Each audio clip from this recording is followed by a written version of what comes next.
नमस्कार साथियों, स्वागत है आप सभी पर। मैं हूं अंकित अवस्थी। वर्तमान में न्यूज नेपाल से, और नेपाल से न्यूज ये है कि चीन की तरफ से थर्ड हाई मोस्ट यानी कि शी जिनपिंग के बाद एक व्यक्ति और जो तीसरे नंबर का सबसे पावरफुल व्यक्ति है वो इन दिनों नेपाल की 3 दिवसीय यात्रा पर आया हुआ है।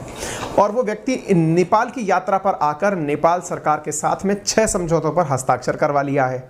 और इनमें जो सबसे मेजर चीज निकल कर आने वाली है that is belt and road initiative. ये बेल्ट एंड रोड इनिशिएटिव क्या है, इसके लिए हमने कमेंट बॉक्स में ऑलरेडी आपके साथ में लिंक पिन कर दिया है, जिसमें मैंने विस्तार से समझाया हुआ है कि बेल्ट एंड रोड इनिशिएटिव क्या है। तो आप एक बार समय निकाल कर उसे देख लें।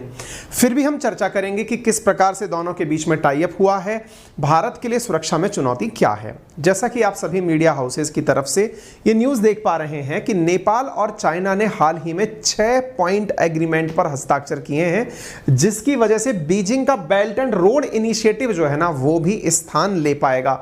आप यहां पर देख सकते हैं 6 point MOU inked between Nepal and China during Xi's confident visit to Himalayan nation. ठीक है, तो साहब अब ये कौन है कॉन्फिडेंट जो कि यहां पर आया है? इसका नाम है ली झांसू। ठीक है ना, तो ली और झांसू ये इसका मतलब ये व्यक्ति है यहां पे, मतलब चीन का थर्ड पावरफुल व्यक्ति माना जाता है इसे। ये 3 दिवसीय यात्रा पर आया है, साथ में 67 लोग लेकर के आया हुआ है। और ये यहां पर आकर के ली झांसू जो है ये आकर नेपाली काउंटर पार्ट, बाकी जो इसके हिस्से के जो लोग हैं नेपाल के अंदर, उन सबसे बातचीत कर रहा है। और KP शर्मा ओली, प्रचंड और सपोर्टरा जो यहाँ के प्रमुख नेता हैं, उन सबसे बातचीत करके एग्रीमेंट्स पर साइन करवा रहा है। यदि आप यहाँ पर पिक्चर्स के माध्यम से देखें तो आप देख पाएंगे कि ली झांसू जो है यहाँ पर पहुँचे हैं, और यहाँ पहुँच करके उन्होंने नेपाल के अंदर जो स्पीकर हैं यहाँ की लोकसभा के, उनके साथ में इसने मतलब एग्रीमेंट पर हस्ताक्षर किए हैं। आप यहाँ पर मतलब एग्रीमेंट पर हस्ताक्षर होते हुए देख सकते हैं। आप यहाँ देख सकते हैं our honourable speaker of house of representative mister Agni Prasad Sapkota. अग्नि प्रसाद सपकोटा हैं जो यहाँ पर साइन करते हुए दिख रहे हैं। आप पूछेंगे ऐसा क्यों? क्योंकि जिस रैंक के ये आदमी हैं उस रैंक के ही नेपाल ने अपनी तरफ से व्यक्ति बिठा दिए हैं, और बैठ करके इन लोगों के बीच में बातचीत हो रही है। और एग्रीमेंट में जिन चीज़ों पर ध्यान दिया गया है उनमें जो सबसे इंपॉर्टेंट है वो है वन चाइना पॉलिसी को मानना और बेल्ट एंड रोड इनिशिएटिव के ऊपर काम करना। आपको मालूम होना चाहिए कि ये जो व्यक्ति यहाँ पहुंचे हैं ये अगले मंथ रिटायर हो जाएंगे। अब सवाल बनता है 6 पॉइंट में इन्होंने किन किन विषयों के ऊपर बातचीत की है।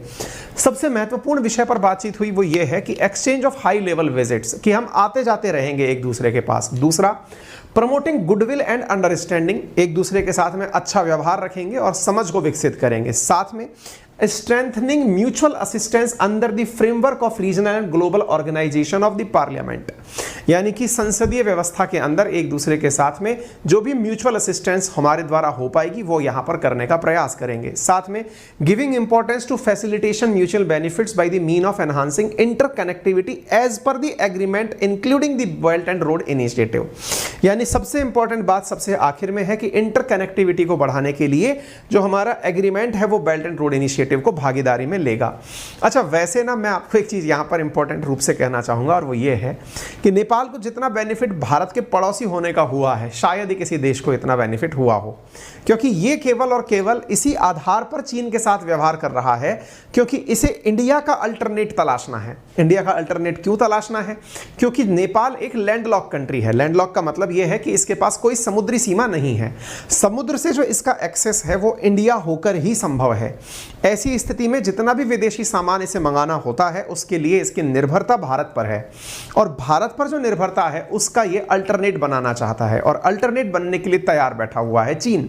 चीन तैयार क्यों बैठा हुआ है? क्योंकि चीन को अल्टीमेटली भारत से कंपटीशन है, अदरवाइज नेपाल जैसी जगह को तो वो वैसे ही खा जाता।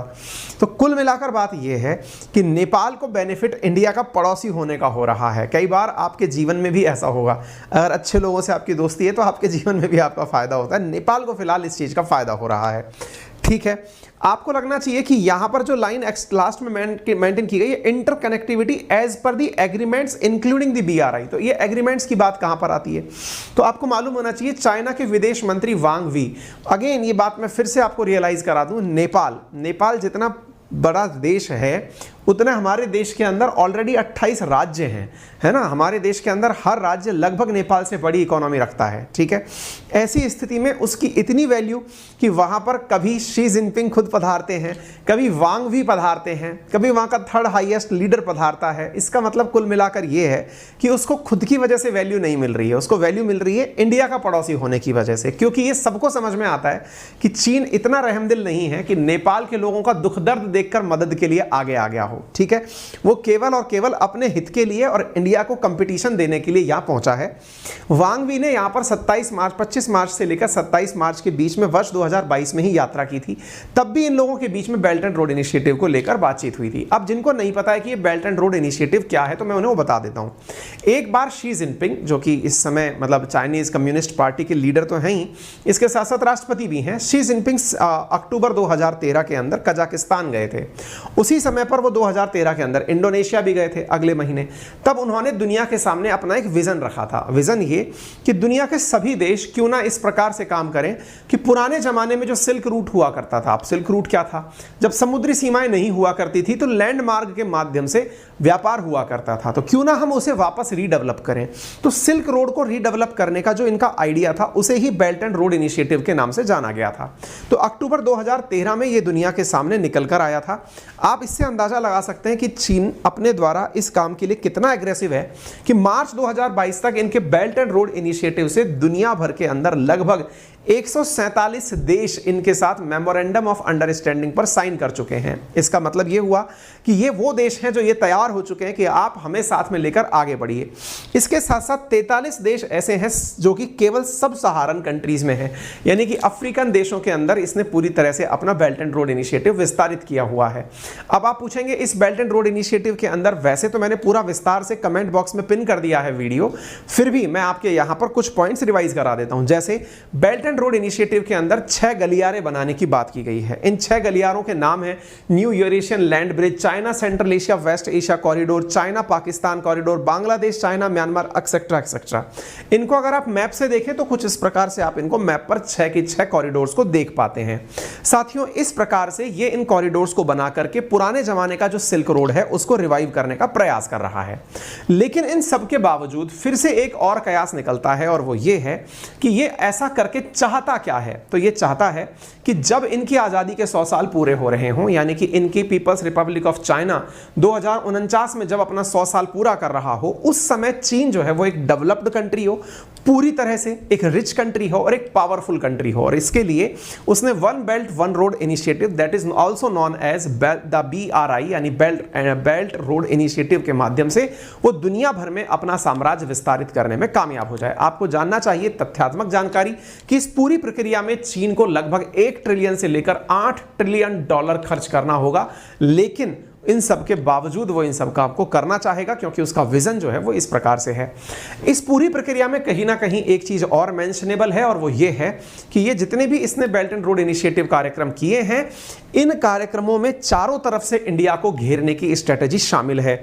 इंडिया को घेरने की चाइनीज इसी स्ट्रेटेजी का नाम इंडियाज क्या बोलते हैं स्ट्रिंग ऑफ पल्स पॉलिसी कहा जाता है। यानी कि इंडिया को घेरने के लिए चाइना के द्वारा दुनिया के तमाम देशों के साथ एग्रीमेंट किए गए हैं ताकि इंडिया को चारों तरफ से घेरा जा सके। उसी क्रम में ये फिलहाल के लिए नेपाल के साथ एग्रीमेंट कर रहा है।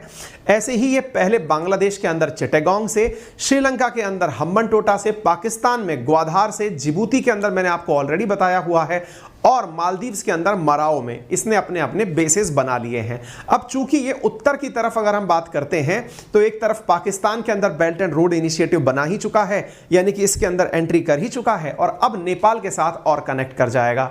इस प्रकार से इंडिया को चारों तरफ से इसने घेरने की जो रणनीति अपनाई है, इसे ही चाइना की स्ट्रिंग ऑफ पर्ल थ्योरी कहा जाता है, जिसके तोड़ में इंडिया ने नेकलेस ऑफ डायमंड स्ट्रेटेजी अपनाई है। इसका मतलब यह है कि जहां जहां पर चीन ने हमें घेरा, हमने उस उससे भी बड़ा एक सर्कल और बना दिया। उदाहरण के लिए जहां ये ग्वादर पोर्ट पर इंडिया को घेरने की बात करता है, उसी के पड़ोस में हमने चाबहार बना दिया।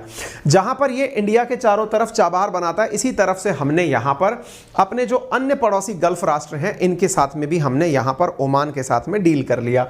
साथ में ऐसे ही हमारा भी मालदीव्स या इंडियन ओशियन के अंदर हमारे पास ऑलरेडी बहुत सारे बेसेस हैं। खुद का हमारा अंडमान निकोबार आइलैंड द्वीप है, साथ में हम सिंगापुर के साथ पोर्ट ऑन कॉल पर बैठे हुए हैं, और जो यहां पर वियतनाम जो देश है उसके साथ, इधर जापान के साथ, ऊपर मंगोलिया के साथ हमने चारों तरफ अपनी स्ट्रेटेजिकल लोकेशंस बनाई हुई हैं। कहने का मतलब यह है कि अंतरराष्ट्रीय स्तर पर हर देश दूसरे देश को घेरने की जो रणनीति अपना रहा है उसमें देश में इंडिया भी पीछे नहीं है। तो उम्मीद है कि आपको यह बात समझ में आ जाए।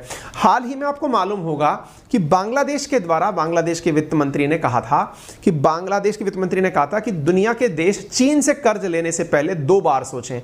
चीन से कर्ज लेने के पहले 2 बार सोचें, यह बात उन्होंने तो कह दी थी, लेकिन शायद नेपाल के लोग यह बात नहीं समझ पाए, और इसी के कारण से नेपाल के लोग बेल्ट एंड रोड इनिशिएटिव के माध्यम से चीन के साथ जुड़ने की रणनीति अपना रहे हैं।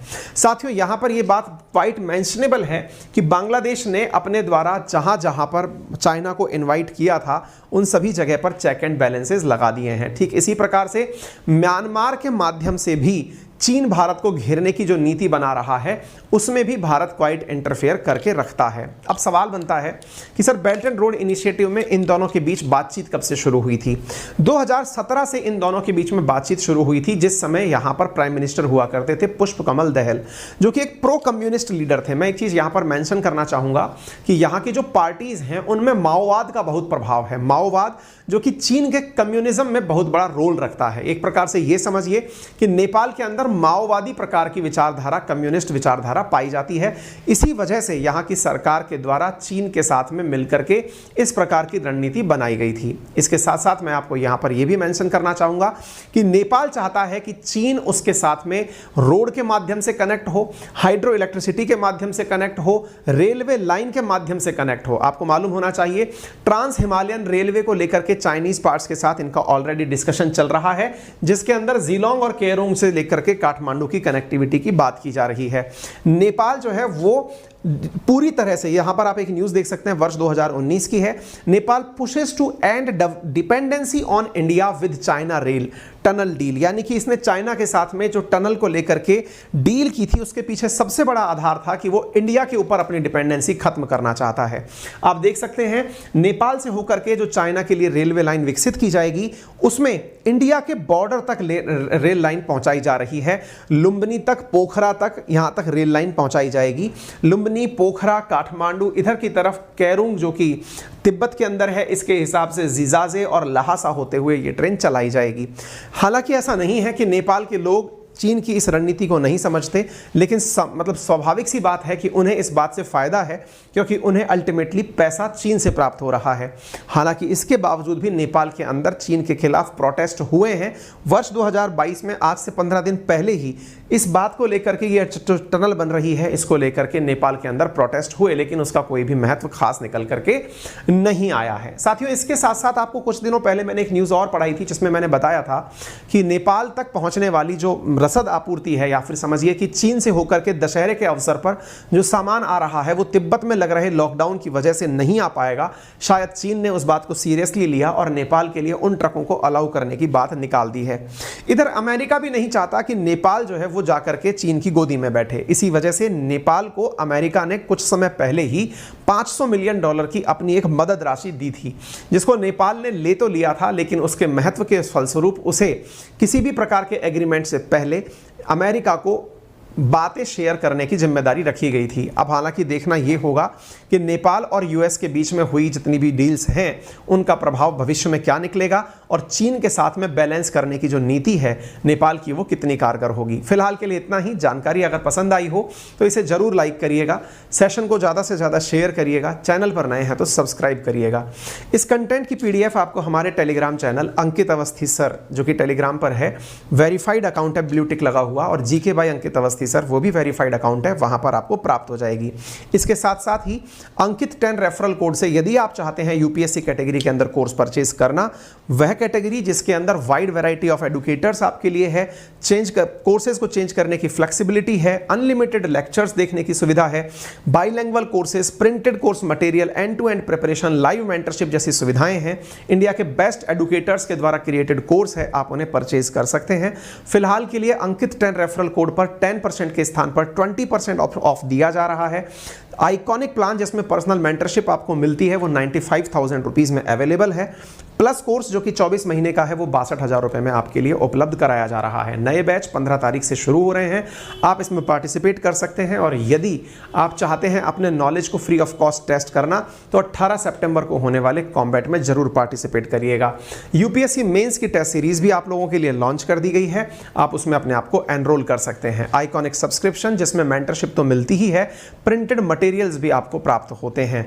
साथियों, यदि आप कोर्स परचेज करने में किसी प्रकार की फाइनेंशियल असिस्टेंस चाहते हैं तो 0% इंटरेस्ट रेट के ऊपर इजी ईएमआई ऑप्शन भी अनअकैडमी आपको उपलब्ध कराता है, जिसकी अधिक जानकारी के लिए आप हमारी टेक्निकल टीम को 7878158882 पर कॉल करके सहायता प्राप्त कर सकते हैं। आपका समय शुभ हो। धन्यवाद।